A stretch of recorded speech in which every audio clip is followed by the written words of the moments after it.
당신의 인생에 여백을 채워주는 인생 여백소입니다. 저도 예전에는 사람 때문에 잠 못 이루는 밤이 많았습니다. 분명 좋은 사람이라고 생각했는데 어느 순간 마음이 무너지는 말을 던지는 사람. 가족이고 친구인데 왜 자꾸 같은 방식으로 상처를 주는지 이해되지 않았습니다. 내가 너무 예민한 건가? 나이 들수록 더 참아야 하는 건가? 그렇게 저 자신을 의심한 적도 많았습니다. 왜 저 사람은 늘 같은 말로 나를 불편하게 만들까? 왜 겉으로는 다정한데 행동은 차갑게 느껴질까? 왜 나만 상처받고 나만 관계에 대해 정리할지를 고민하게 될까? 이런 혼란은 당신이 예민해서가 아닙니다. 착한 사람, 나쁜 사람, 예민한 사람, 둔한 사람. 하지만 사람의 행동은 성격만으로 설명되지 않습니다. 그 뒤에는 반복되는 심리 패턴이 있습니다. 그 이유를 알면 상처받는 횟수가 줄어듭니다. 이제부터 우리는 함께 사람의 본성이 어떻게 드러나는지, 우리가 가장 많이 상처받는 심리 유형은 무엇인지, 그리고 그 안에서 어떻게 마음을 지킬 수 있는지 천천히 풀어가 보겠습니다. 구독과 좋아요 눌러주세요. 관계가 더 편해지는 심리 법칙을 계속 알려드립니다. 64세 김영숙 씨가 이런 말씀을 하셨습니다. 40년 넘게 알고 지낸 친구였는데 어느 날부터 연락이 뚝 끊겼어요. 제가 뭘 잘못했나 싶어서 문자도 보내고 전화도 했는데 답이 없더라고요. 나중에 마트에서 우연히 만났을 때도 어색하게 웃기만 하고 이유는 끝내 말하지 않았어요. 이런 경험은 정말 혼란스럽습니다. 싸운 것도 아닌데 갑자기 사라지는 사람. 이유도 설명도 없이 그냥 멀어지는 관계. 심리학에서는 이를 감정적 차단이라고 합니다. 상대와의 갈등이나 불편함을 직접 해결하는 대신 관계 자체를 끊어버리는 방식입니다. 이런 사람들은 대부분 갈등 상황을 견디지 못합니다. 설명하고 대화하고 조율하는 과정 자체가 고통스럽기 때문에 차라리 관계를 차단하는 쪽을 택합니다. 2021년 영국 브라이튼 대학 심리학 연구팀의 조사에 따르면 갈등 회피 성향이 강한 사람들 중 약 82%는 문제 상황에서 대화보다 거리두기를 먼저 선택하며, 이들은 관계 종료에 대한 설명을 제공하는 것 자체를 평균 7.3점 만점에 5.8점의 높은 스트레스로 느낀다고 합니다. 말은 맞을 수 있지만 관계는 계속 상처받는 구조입니다. 장자는 이렇게 말했습니다. 물은 막히면 썩고 흐르면 맑아진다. 관계도 마찬가지입니다. 말을 막고 감정을 숨기면 결국 썩어버립니다. 그 사람이 당신과의 관계를 끄는 건 당신이 잘못해서가 아닙니다. 그 사람이 관계 속에서 느낀 무언가를 말로 꺼낼 용기가 없었기 때문입니다. 당신은 그 선택을 존중할 수 있습니다. 하지만 그 선택 때문에 당신이 계속 자책할 필요는 없습니다. 어떤 사람들은 떠나는 것으로 자기 마음을 지킵니다. 그렇다면 당신도 그 사람을 웃으며 떠나보내는 것으로 당신의 마음을 지킬 수 있습니다. 지난달 58세 정혜숙 씨가 이런 이야기를 들려주셨습니다. 모임에서 알게 된 분인데 처음 만났을 때는 정말 다정한 사람이었어요. 먼저 연락도 하고 고민도 들어주고, 그런데 시간이 지나니까 약속은 자주 미루고 제 말은 잘 안 듣더라고요. 말로는 미안해, 다음엔 꼭 만나자라고 하는데 행동은 점점 멀어지는 느낌이에요. 이런 경험 한 번쯤 있지 않으신가요? 말은 따뜻한데 행동은 차갑고, 약속은 하지만 지켜지는 건 적고, 관심 있는 척하지만 실제로는 관심이 없는 사람. 심리학에서는 이를 방어적 친밀감이라고 부릅니다. 겉으로는 다정하지만 실제로는 깊은 관계를 회피하는 심리 구조입니다. 이런 사람들은 대부분 과거의 관계에서 상처를 받은 경험이 있습니다. 가까워지면 다칠 수 있다는 두려움 때문에 일정한 거리 이상은 허락하지 않습니다. 2007년 캐나다 토론토 대학 심리학과의 연구에 따르면 회피형 애착을 가진 사람들은 감정적으로 가까워질수록 오히려 거리를 두는 행동을 보이는데 이들 중 약 78%가 친밀한 관계에서 일정 수준 이상 가까워지면 의도적으로 연락 빈도를 줄이거나 약속을 회피한다고 합니다. 그 사람이 그런 행동을 반복하는 데에는 이유가 있습니다. 관계가 무섭기 때문에 미리 거리를 두는 겁니다. 쇼펜하우어는 이런 비유를 남겼습니다. 고슴도치들은 추운 겨울에 서로 가까이 가려다가도 가시에 찔려 다시 멀어진다. 어떤 사람들은 관계 자체가 두렵습니다. 그래서 가까워지는 순간 본능적으로 물러납니다. 이건 당신이 부족해서가 아닙니다. 그 사람이 관계를 견디는 방식이 그럴 뿐입니다. 당신은 그 사람을 이해할 수 있습니다. 하지만 그 사람의 방어 때문에 당신까지 상처받을 필요는 없습니다. 관계는 서로가 마주 걸어올 때 이어집니다. 한 사람만 다가가는 관계는 결국 지치게 됩니다. 61세 박미경 씨가 이런 고민을 털어놓으셨습니다. 남편이 요즘 사소한 일에도 화를 내요. 리모컨 위치가 바뀌었다고, 국이 짜다고, 문 닫는 소리가 크다고. 그럴 때마다 저는 눈치를 보게 돼요. 분노는 종종 가면을 씁니다. 겉으로는 사소한 일 때문에 화를 내는 것처럼 보이지만 실제로는 전혀 다른 감정이 쌓여 있는 경우가 많습니다. 심리학에서는 이를 분노전이라고 합니다. 직장에서 받은 스트레스, 건강에 대한 불안, 인정받지 못한 서러움. 이런 감정들이 쌓이면 가장 가까운 사람에게 터져 나옵니다. 미 2018년 미국 심리학회에서 발표한 연구에 따르면 만성적으로 분노를 표출하는 사람들 중 약 68%는 자신의 실제 감정이 무엇인지 제대로 인식하지 못하는 것으로 나타났습니다. 이건 성격 문제가 아니라 심리 패턴의 문제입니다. 그 사람은 자기 안의 감정을 다룰 줄 모르기 때문에 가장 안전한 대상인 당신에게 쏟아내는 겁니다. 맹자는 이렇게 말했습니다. 마음이 편안하지 않으면 작은 일에도 흔들린다. 화를 자주 내는 사람은 사실 자기 마음이 불안정하다는 신호를 보내는 겁니다. 당신이 그 화를 다 받아줄 필요는 없습니다.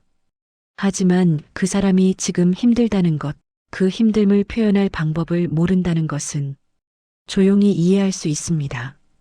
그리고 그 이해 속에서도 당신의 마음은 지켜져야 합니다.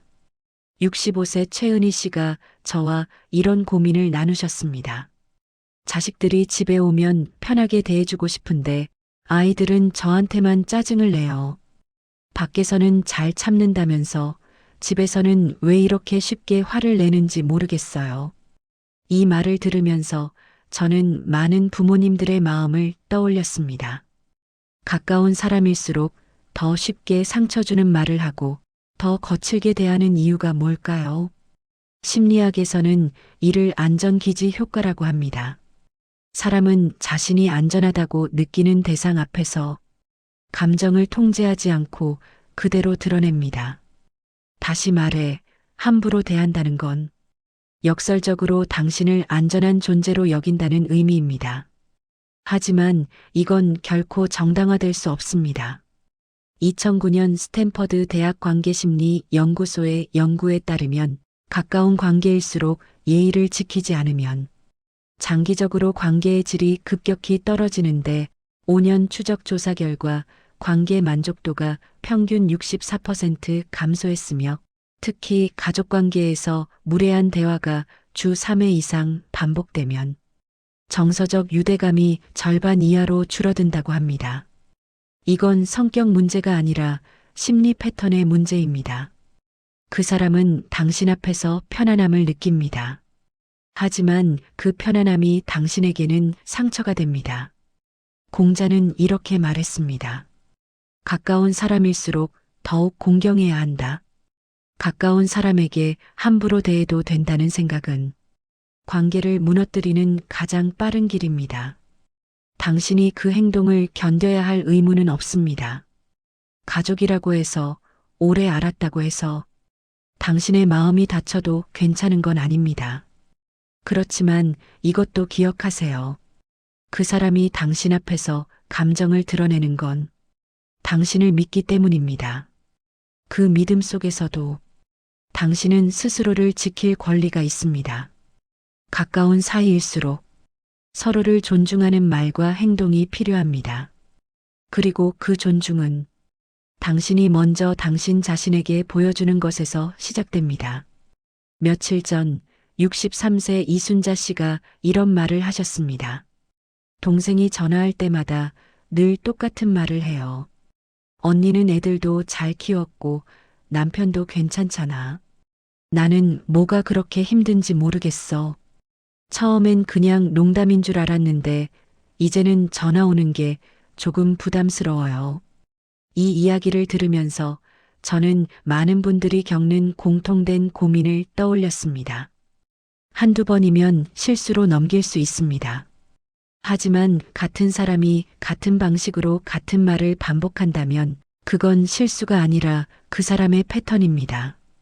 심리학에서는 이를 반복 강박이라고 부릅니다. 자신도 모르게 같은 행동, 같은 말을 반복하는 심리 구조입니다. 2003년 하버드 의대 정신과 연구팀이 발표한 논문에 따르면 사람은 자신이 받은 상처를 무의식적으로 다른 사람에게 되풀이하는 경향이 있습니다. 자신이 인정받지 못했던 감정을 가까운 사람에게 똑같이 표현하며 무언가를 확인하려고 합니다. 그 사람이 그런 행동을 반복하는 데에는 이유가 있습니다. 자기 안의 불안과 열등감을 당신과의 관계 속에서 풀려고 하는 겁니다. 말은 맞을 수 있지만 관계는 계속 상처받는 구조입니다. 장자는 이런 말을 남겼습니다. 자기 그림자를 밟으려는 사람은 평생 그림자를 쫓아다닐 뿐이다. 상대가 당신에게 던지는 말은 사실 자기 자신에게 하고 싶었던 말일 수 있습니다. 당신이 그 말을 받아줄 의무는 없습니다. 다만 이제는 알 수 있습니다. 그 사람의 말이 반복되는 건 당신 때문이 아니라 그 사람 안의 문제 때문이라는 것을요. 당신은 그 말을 듣지 않아도 됩니다. 하지만 그 말 속에 담긴 그 사람의 외로움까지는 이해할 수 있게 될지도 모릅니다. 여기까지 우리는 사람들이 반복적으로 상처를 주는 이유를 살펴봤습니다. 이제 우리는 중요한 질문 하나를 마주해야 합니다. 그렇다면 나는 어떻게 해야 할까?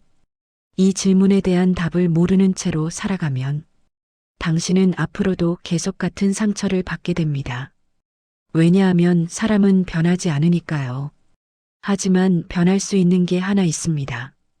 그리고 그것만 바꾸면 당신은 더 이상 상처받지 않게 됩니다. 신기하게도 상대는 그대로인데 당신은 편안해집니다. 이걸 아는 사람들은 나이가 들수록 오히려 더 행복해집니다. 집중해서 들어주세요.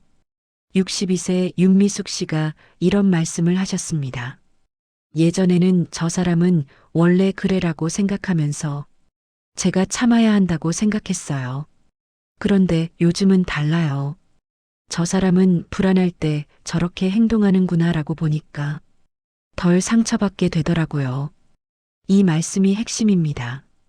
사람은 상황에 따라, 관계에 따라, 감정 상태에 따라 전혀 다른 모습을 보입니다.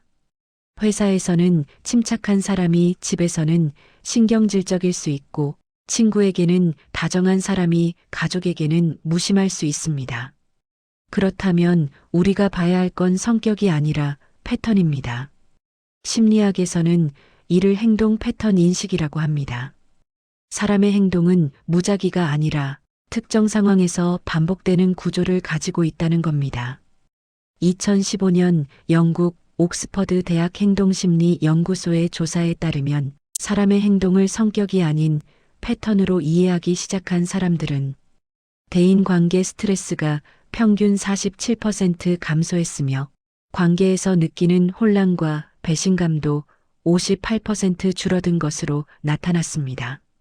예를 들어 어떤 사람은 친해지면 거리를 둡니다. 어떤 사람은 불안할 때 화를 냅니다. 어떤 사람은 갈등이 생기면 도망갑니다. 이건 성격이 아니라 그 사람이 관계를 다루는 방식입니다. 공자는 이렇게 말했습니다. 사람을 보려면 그가 무엇을 하는지가 아니라 왜 그렇게 하는지를 봐야 한다. 당신이 상처받는 이유는 그 사람이 나쁜 사람이어서가 아니라 그 사람의 패턴이 당신과 맞지 않기 때문입니다. 이제 우리는 사람을 이렇게 볼 수 있습니다. 저 사람은 불안할 때 이렇게 행동하는구나. 저 사람은 가까워지는 게 두려운 사람이구나. 저 사람은 갈등을 말로 풀지 못하는 사람이구나. 이렇게 보면 우리는 덜 상처받습니다. 왜냐하면 그 행동이 나를 향한 게 아니라 그 사람 안의 문제라는 걸 알게 되니까요. 패턴을 보는 눈이 생기면 관계는 훨씬 명확해지고 당신의 마음은 훨씬 가벼워집니다. 65세 장순희 씨가 이런 이야기를 들려주셨습니다. 요즘은 사람을 보는 눈이 생긴 것 같아요. 예전엔 누가 나한테 잘못하면 내가 뭘 잘못했나 싶었는데 이제는 저 사람은 저런 방식으로 관계를 맺는구나 하고 이해하게 돼요. 그러니까 마음이 편해지더라고요. 이 말씀처럼 사람들의 관계 맺는 방식을 이해하면 훨씬 편안하게 관계를 유지할 수 있습니다. 심리학에서 가장 많이 이야기되는 두 가지 유형이 있습니다. 회피형과 집착형입니다. 회피형은 가까워지려고 하면 멀어지고 집착형은 멀어지려고 하면 더 달라붙네요. 그리고 많은 경우 이 두 유형은 서로를 끌어당깁니다. 회피형 사람의 특징은 이렇습니다. 처음에는 다정하지만 깊은 대화는 피합니다. 약속을 자주 미루고 감정 표현을 어려워합니다. 문제가 생기면 대화보다 거리두기를 선택합니다. 이들은 관계가 두렵습니다. 가까워지면 다칠 수 있다고 믿기 때문에 일정 거리 이상은 허락하지 않습니다. 집착형 사람의 특징은 이렇습니다. 자주 연락하고 관심을 확인하려 합니다.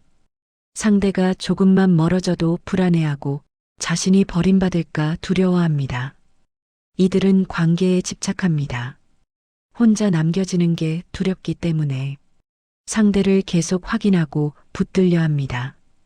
2012년 호주 멜버른 대학관계심리 연구센터의 연구에 따르면 자신과 상대의 애착 유형을 이해한 커플은 관계 만족도가 평균 52% 증가했으며 갈등 상황에서도 감정 조절 능력이 68% 향상된 것으로 나타났습니다.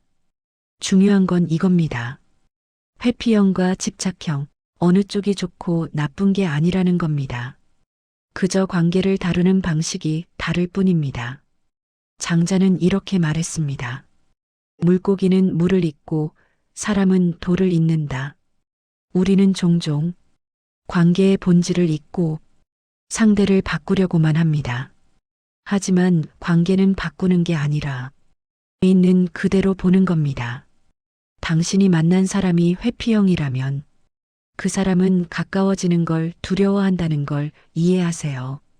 당신이 만난 사람이 집착형이라면 그 사람은 혼자 남는 걸 두려워한다는 걸 이해하세요.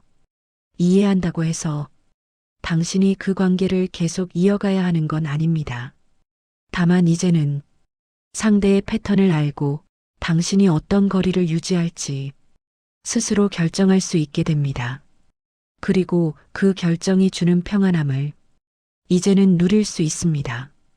60세 윤정숙 씨가 이런 이야기를 들려주셨습니다. 시누이와의 관계가 늘 힘들었는데 요즘은 제가 거리 조절을 하니까 훨씬 편해졌어요.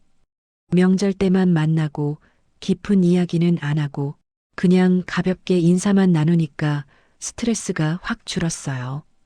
이 말씀이 정말 중요한 지혜입니다. 관계를 끊지 않으면서도 마음의 평화를 지킬 수 있는 방법, 그게 바로 거리의 기술입니다. 심리학에서는 이를 심리적 경계 설정이라고 부릅니다. 물리적으로 멀어지지 않아도 마음의 거리를 조절할 수 있다는 겁니다. 거리의 기술은 크게 세 가지입니다. 첫째, 기대를 낮추는 겁니다. 이 사람은 나를 이해해 줄 거야. 이번에는 다를 거야. 이런 기대를 내려놓으세요. 상대가 당신을 이해하지 못한다고 해서 당신이 잘못된 건 아닙니다. 기대를 낮추면 실망도 줄어듭니다. 둘째, 대화의 깊이를 조절하는 겁니다. 모든 사람과 깊은 대화를 나눌 필요는 없습니다. 어떤 사람과는 날씨 이야기만 해도 괜찮습니다. 감정을 꺼내지 않으면 상처받을 일도 줄어듭니다. 셋째, 만남의 빈도를 조절하는 겁니다. 매번 만날 필요는 없습니다. 명절에만 만나도 괜찮고 전화로만 안부를 나눠도 괜찮습니다. 2017년 독일 베를린 자유대학 심리학과의 연구에 따르면 심리적 경계를 명확하게 설정한 사람들은 관계에서 받는 스트레스가 평균 61% 감소했으며 전반적인 삶의 만족도는 43% 증가한 것으로 나타났습니다. 쇼펜하우어는 이렇게 말했습니다. 사람들은 서로에게 적당한 거리가 필요하다. 너무 가까우면 다치고 너무 멀면 차갑다. 당신은 모든 사람과 가까워질 필요가 없습니다. 어떤 사람과는 적당한 거리를 유지하는 것만으로도 충분히 관계를 지킬 수 있습니다. 거리를 둔다고 해서 당신이 냉정한 사람이 되는 건 아닙니다. 오히려 당신의 마음을 지키는 가장 현명한 방법입니다. 그리고 그 거리 덕분에 당신은 더 편안하게 숨 쉴 수 있고 더 행복하게 살 수 있습니다. 65세 강명자 씨가 이런 말씀을 하셨습니다. 요즘은 사람을 만나는 게 즐거워요. 예전에는 의무감에 만났던 사람들은 정리하고 진짜 편한 사람들하고만 지내니까 하루하루가 훨씬 가벼워졌어요. 이 말씀 속에 중요한 지혜가 담겨 있습니다. 관계를 계속할지 말지는 그 사람이 좋은 사람인지 나쁜 사람인지로 결정하는 게 아니라 그 관계가 당신에게 어떤 영향을 주는지로 결정하는 겁니다. 관계를 계속할 사람은 당신과 함께 있을 때 이런 느낌을 줍니다. 편안하게 해줍니다. 억지로 맞추지 않아도 괜찮습니다. 침묵이 어색하지 않습니다. 말하지 않아도 이해받는 느낌이 듭니다. 58세 이영미 씨가 이런 경험을 나누셨습니다. 제 친구는 한 달에 한 번만 만나도 서운해하지 않아요. 통화도 짧게 하지만 만나면 항상 편안하고 행복해요. 그런 사람이 진짜 친구더라고요. 반대로 관계를 정리할 필요가 있는 사람은 당신과 함께 있을 때 이런 느낌을 줍니다. 불편합니다. 계속 눈치를 보게 됩니다. 말을 조심해야 합니다. 만나고 나면 지칩니다. 심리학에서는 이를 감정 에너지 교환이라고 부릅니다. 어떤 사람은 당신의 에너지를 채워주고 어떤 사람은 당신의 에너지를 빼앗아 갑니다. 2019년 네덜란드 암스테르담 대학 행복심리학과의 연구에 따르면 에너지를 채워주는 관계에 집중한 60대 성인 328명은 2년 후 우울감이 평균 54% 감소했으며 삶의 행복도는 67% 증가한 것으로 나타났습니다. 공자는 이렇게 말했습니다. 친구를 사귈 때는 자신을 성장시키는 사람을 택하라. 관계는 의무가 아닙니다. 나이가 들수록 당신을 힘들게 하는 관계를 계속 유지할 이유는 없습니다. 당신은 선택할 수 있습니다. 어떤 사람과는 깊이 이어가고 어떤 사람과는 가볍게 인사만 나누고 어떤 사람과는 조용히 거리를 두는 것. 그 선택은 당신의 권리입니다. 관계를 정리한다고 해서 당신이 차가운 사람이 되는 건 아닙니다. 오히려 당신의 삶을 더 소중한 사람들로 채우는 현명하고 용기 있는 결정입니다. 그리고 그 결정 덕분에 당신의 일상은 훨씬 밝아지고 당신의 미소는 훨씬 자주 피어납니다. 68세 서영자 씨가 이런 말씀을 하셨습니다. 젊을 때는 사람을 많이 만나는 게 좋은 줄 알았어요. 관계가 많으면 인생이 풍요로울 거라고 생각했죠. 하지만 나이 들고 보니 정말 중요한 사람은 몇 명 안 되더라고요. 그리고 그게 훨씬 행복하더라고요. 이 말씀에 많은 분들이 고개를 끄덕이실 겁니다. 나이가 든다는 건 더 많은 사람을 만나는 게 아니라 더 소중한 사람과 깊이 이어지는 법을 배우는 과정입니다. 심리학에서는 이를 사회 정서적 선택 이론이라고 부릅니다. 나이가 들수록 사람들은 관계의 양보다 질을 중시하게 됩니다. 20대, 30대에는 새로운 사람을 만나고 넓은 인맥을 쌓는 게 중요하게 느껴집니다. 하지만 50대, 60대가 되면 진짜 나를 이해하는 사람, 내가 편안하게 마음을 나눌 수 있는 사람이 더 소중해집니다. 1992년 미국 스탠퍼드 대학 로라 카스텐슨 교수팀의 연구에 따르면 60대 이상 성인 245명을 대상으로 조사한 결과 친구 수는 평균 42% 감소했지만 관계 만족도는 오히려 31% 증가한 것으로 나타났습니다.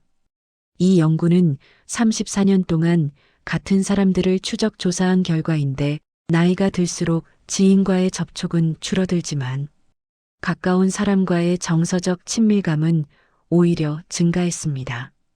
더 놀라운 건 관계 수를 줄인 사람들이 오히려 더 행복하고 건강했다는 점입니다. 63세 김현숙 씨의 이야기를 들어보겠습니다.